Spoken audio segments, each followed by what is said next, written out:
Welcome again to another one of these interviews that I'm doing with experts across our industry, trying to pull together ideas and advice and their own thoughts around how COVID-19 is affecting attractions across the UK. Today I'm joined by Mike Newman, but instead of doing the introduction myself, I'll hand over to Mike. Can you give us a little introduction to yourself and the sort of work you do with our industry? Yes, of course. Hi.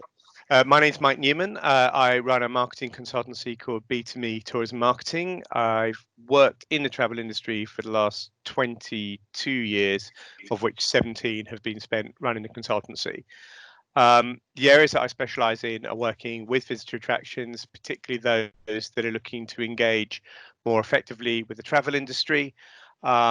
And I also work directly in a variety of markets around the world, including Canada, the US, Japan, South Korea, and Germany. Most recently, I've been involved in helping visitor attractions and destinations come to some form of a working plan with where to go next, when to start their planning, some ideas about things that may work for individual businesses or for groups of business. So that's really the work that I've been doing. Great. And I've obviously seen through some of your social media sharing and some of the thoughts you've been sharing with the industry on some of your predictions for not only now, but how you think this is going to have an effect going forward. I think no one knows exactly when things are going to start to return to some form of normality or start to loosen up. But I think everybody knows there's going to be no magic switch. It's not going to be overnight that Boris Johnson announces you can all open your doors again and suddenly our visitor numbers are gonna hit back pre-COVID levels. So it's going to be a phased approach and it's going to be gradual. When we are allowed to reopen, do you think there's going to be a change in what visitors expect and what their behaviour is going to be? No, I think overall, the expectation of visitors when it comes particularly to attractions is that they want to go and visit, particularly the ones that they're familiar with. They've enjoyed these products before. They're going to want to go back and enjoy them again. They're going to understand and they're going to expect that there are going to be some differences to the way that things operate. But I think for the majority of the public, that's simply going to be a reassurance. I think as an attraction, if you feel there are going to be some major changes, though, in the way that you operate, that I would suggest needs to be presented as well in advance as humanly possible. So on your websites, on your own social media feeds, so that, for example, if you've never done timed entry before, that's not the kind of thing that the visitor is going to want to discover at the last minute. They're going to want to know that you are doing it. They're going to want to know what that means for them.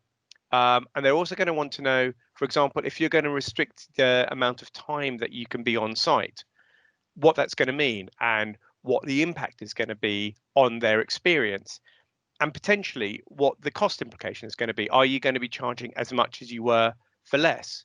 If you are, that's a reasonable thing for you to do as a business, but it may be less reasonable if it suddenly bounced on the visitor on arrival. So I think people need to think about it.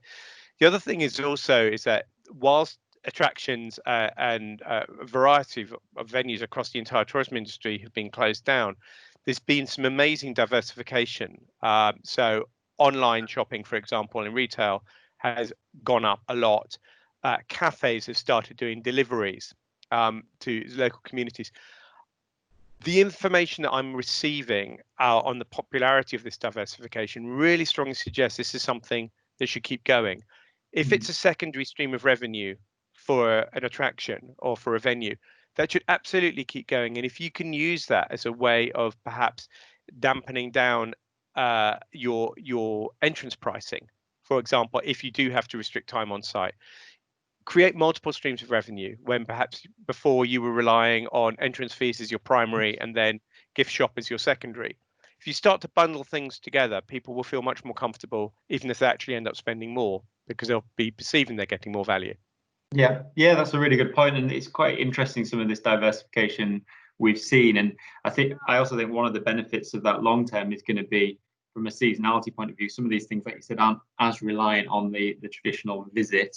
So I was speaking to someone yesterday who'd had a small farm shop, and he's turned that into like a drive-through farm shop, where people can pick up fresh, veg and butchers meat and things like that. That's not a temporary thing for him now. That should be something that he can continue long into the future. So yeah, hopefully some benefits there of people doing things a bit differently. You touched on there around communication, and if we are going to change the way we do things, like you said, timed entry stuff, we need to be telling people in advance. We need to be communicating with them. I'm seeing a real mix at the moment. Obviously, attractions are closed and have almost gone into hibernation, and some have really battened down the hatches and almost disappeared, whereas others are still communicating and still talking. At the moment, we've got lockdown with millions of families locked at home, with parents stressing about educating their kids and trying to keep them entertained all day. We're running out a series of Netflix to watch, and people are getting bored and anxious, locked up. Do you see this as an opportunity for attractions to communicate and to keep talking to their audience, perhaps through social media and other platforms? Even though they can't sell tickets now, is there the potential to build a new audience and keep in touch with the customers and visitors you've had for a long time?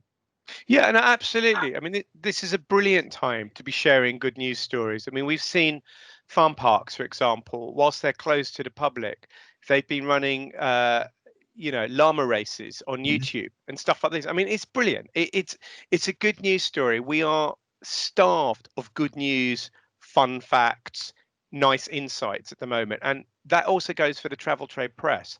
They are absolutely desperate to run stories that have got a positive spin on them.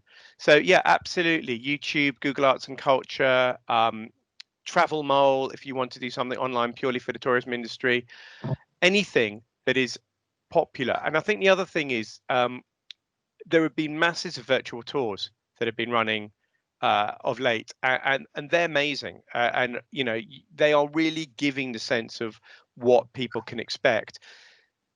But having said that, one area that I'm increasingly hearing is that one of the downsides slightly of a virtual tour is there's slightly, no pun intended, there's slightly sanitized product. There are no people there.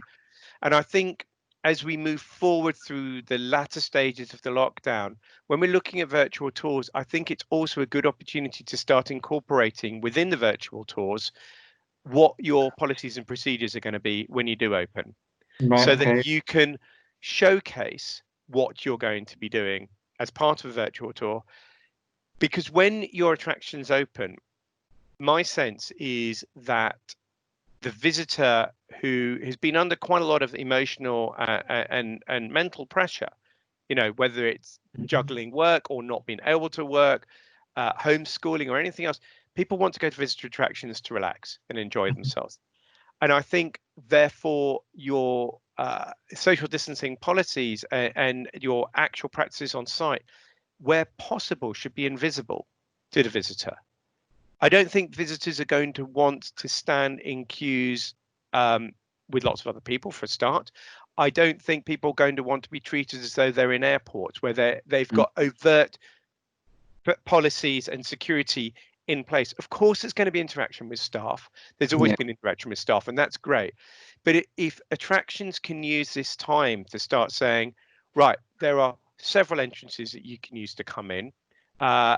We would like to, for example, give you the opportunity at the time of booking to pre-book your food in our cafeterias so that you can just go and pick it up and you're not queuing and bunching. If you can start putting these kind of suggestions forward now, people will have a much greater understanding. Now is a time where time is on our side, and we can produce videos and we can produce content and we can showcase what we're doing. And I think capitalizing on that and then putting that out on social media channels is actually very socially responsible, and will encourage visitors to come and visit you first. Although there is, government and Visit Britain are talking about kind of like a kite mark scheme to say you are a safe venue and everyone can sign up. That's great. But actually, we can all do this individually as well and say, this is what we are doing because you are our local audience. You already know us. To a degree, you already trust us. And therefore, we are going to repay that trust by showing you where we're going next.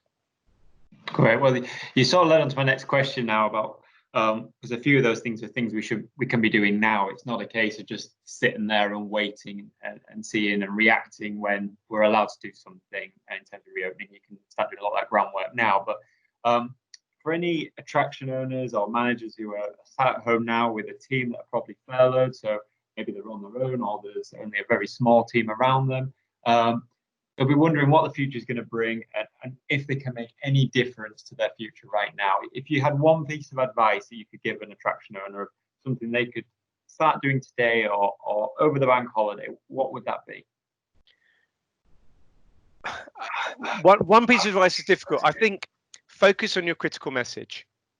Whatever it is that you need to get out there in front of your audience first and foremost, and adapt for a visitor market that's literally and metaphorically going to be blinking in the sunlight for the first time in a long time. They're not all just going to suddenly come rushing back. They're going to need a degree of reassurance. So what is the first and foremost thing that you need your visitors to know about to feel that you are a venue that can continue to be trusted just like you were? The thing is this, everyone that visits an attraction has an unconscious sense that they're going to have a great time, it's going to be safe, it's going to be brilliant. That unconscious sense that it's all going to be fine is now going to be raised to a level of consciousness. And we need, as an industry, to accept that and adapt to it. So we need to literally provide that reassurance. And that, I think, should form your primary message. Now, there's no time like now to get on with this and work on it. And if it is the one thing you do, get that bit right and everything else will follow, because we will have to amend as we move forward.